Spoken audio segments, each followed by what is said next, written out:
ఇకపై మీకు ఇష్టమైన ఫేవరెట్ సీరియల్స్ యొక్క ఫుల్ ఎపిసోడ్స్ యూట్యూబ్లో అందుబాటులో ఉండవు. కేవలం సన్నెక్స్లో మాత్రమే ఫ్రీగా చూడొచ్చు.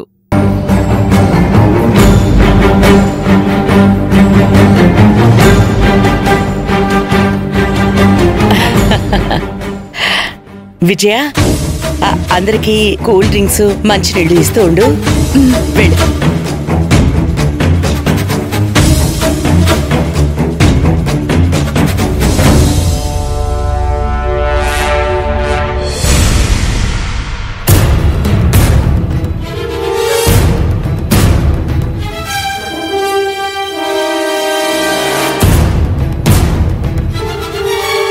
ఏంటి సార్ అంత షాక్ అయ్యారు? అటు చూడవయ్యా, ఎవరు వస్తున్నారో. ఎవరు సార్? ఒక పాప ఒక బాబు వాళ్ళ పేరెంట్స్. ఆ పాప బాబు ఎవరు అనుకున్నావు? ఆంటీకి ఏమైంది? కింద పడిపోయింది.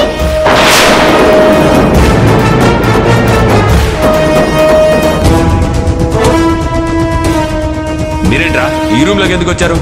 ఈమె కింద ఒక ఆంటీ పడిపోయిందని చెప్పింది. చూస్తే ఇక్కడ ఎవరూ లేరు అంకుల్. బెడ్ పక్కనే ఈ బ్యాగ్ చూసాము. దీనిలో టెడ్డీ బేర్స్ ఉన్నాయని మేమే నెట్టుకుంటూ తీసుకొచ్చాము.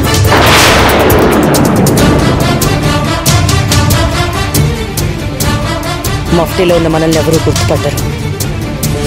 కానీ ఇక్కడ ఏం జరుగుతుందో అన్నిటి మీద ఫోకస్ పెట్టండి. చాలా కేర్ఫుల్గా ఉండండి.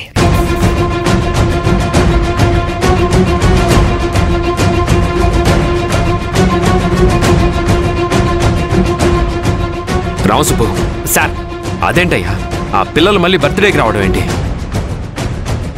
లేదు రామసుబ్బు, ఏదో జరుగుతుంది. సుందరి అందరినీ ఫంక్షన్కి పిలవడం,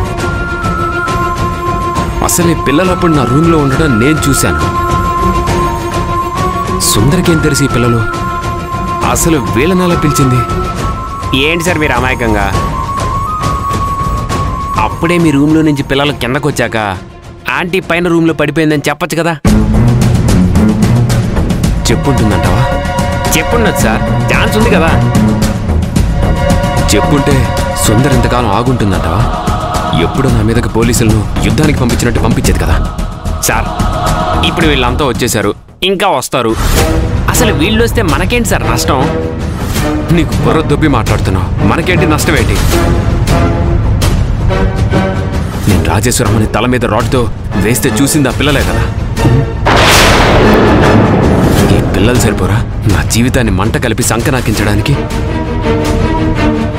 వీళ్ళిప్పుడు నోరు విప్పితే నేను శంకరగిరి మాన్యంలో ఉంటాను. సార్, టెన్షన్ పడకండి. వాళ్ళు నోరు విప్పకుండా మనం జాగ్రత్త పడదాం. ఎస్, అదే చేయాలి.